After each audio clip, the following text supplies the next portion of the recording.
Olá, tudo bem com você? Hoje vamos estudar a quinta lição, o juízo divino. Não se esqueça de, ao final, se inscrever no nosso canal, fazer um comentário e deixar o seu like, tá bom? Então vamos para a nossa quinta lição, que é a lição de quinta-feira, o juízo divino.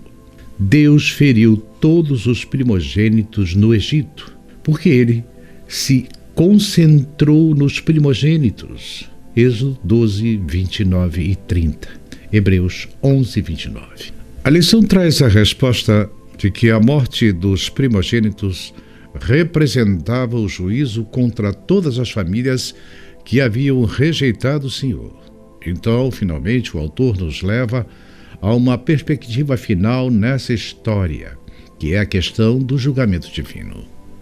E aqui a questão central é como o julgamento contra os egípcios antecipa o julgamento escatológico, que é o julgamento final. Assim como Deus alertou os egípcios e israelitas sobre o que estava por vir, quando seus corações pareciam endurecer e a esperança parecia perdida, também na história em que vivemos, no tempo em que vivemos agora, o último período da história, as situações serão muito semelhantes. O endurecimento daqueles que de alguma forma rejeitam a Deus e a perda da esperança daqueles que veem a vinda de Cristo cada vez mais tarde como algo muito distante, que nos desanima. A história do julgamento em Israel e o julgamento no Egito é um aviso para que não cometermos esse mesmo erro. Em outras palavras, estar sob o sangue de Cristo é a única garantia que temos de sermos salvos. É mais do que isso. O fim dos tempos exigirá uma fé tão firme quanto foi exigida na libertação do povo de Israel no Egito, ou na travessia do Mar Vermelho, ou em tantas outras circunstâncias que envolvem a jornada de Israel rumo a Canaã prometida. Então, quando considerarmos essa questão do julgamento, nos textos de Êxodo, capítulo 12, versículos 29 e 30, mas relacionamos com o texto de Hebreus, capítulo 11, versículo 28. Que grande lição tem aqui! No versículo 29, você encontra a seguinte referência: E aconteceu que à meia-noite o Senhor feriu todos os primogênitos.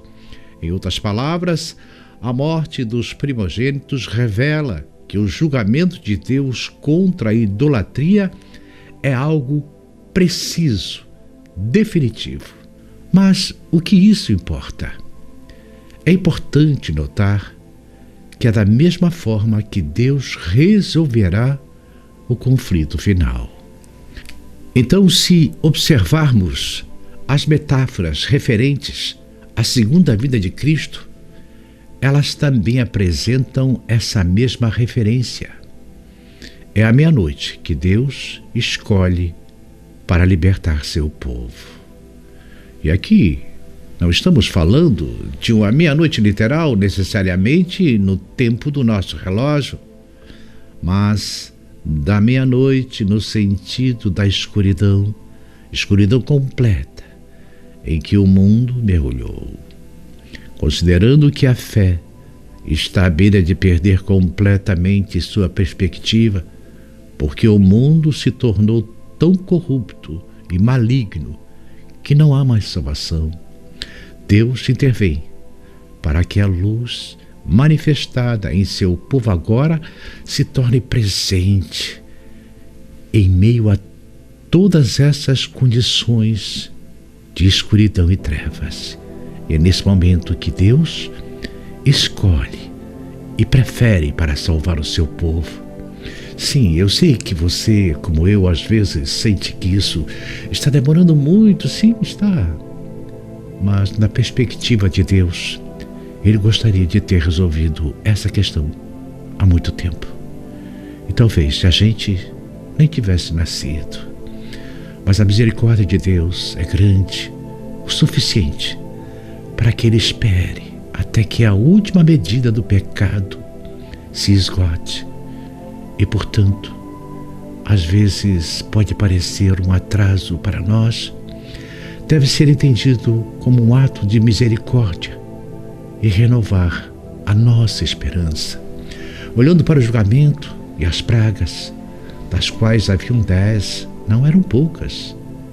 Isso que revitaliza a nossa fé de que Deus ainda está esperando um pouquinho mais por mim, por você, como diz a canção de R.O. Rai. É só um pouco mais, e tudo isso acabará. O que devemos fazer enquanto esperamos?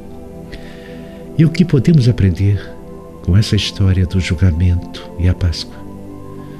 Não será mais útil enquanto aguardamos a vinda de Cristo, ou enquanto aguardamos a sua manifestação, desfrutar da alegria da Páscoa? É por isso que Jesus disse: façam isso em memória de mim. Não é para lembrar a tristeza da cruz, embora isso faça parte da profundidade da compreensão desse evento, mas para lembrar a alegria da redenção, porque depois da cruz vem a ressurreição. Posso olhar para o desânimo dos discípulos naquele fatídico sábado, após a morte de Cristo. Ou então posso olhar para a alegria dos discípulos em seu primeiro encontro com Jesus. É essa alegria que deve preencher os nossos corações. Este julgamento manifesta, revela um Deus verdadeiro. Lembre-se da pergunta do faraó: quem é o Senhor? E a resposta de Deus: eu sou aquele que liberta os que creem, mas também sou aquele que vinga os oprimidos. O julgamento final contra o Egito revela que nenhum Deus, nenhum poder, nenhuma afirmação antagônica ao Deus verdadeiro oferece qualquer tipo de base que possa proteger o povo ou qualquer um que creia na falsidade. Mas, ao mesmo tempo, também revela o poder daquele que sozinho pode proteger o seu povo. O sangue do Cordeiro é a única segurança que temos contra a condenação. Em outras palavras, os justos serão perdoados, não porque sejam melhores, nem porque tenham demonstrado algum tipo de comportamento apropriado. Eles serão poupados, porque o sangue do Cordeiro apareceu como um substituto. Há uma mensagem mais maravilhosa do que esta, que poderia encerrar nossa compreensão da Páscoa? Lembre-se dos passos disso. Primeiro Deus chama seus filhos. Moisés foi ao povo de Israel e disse: Deus agora os libertará.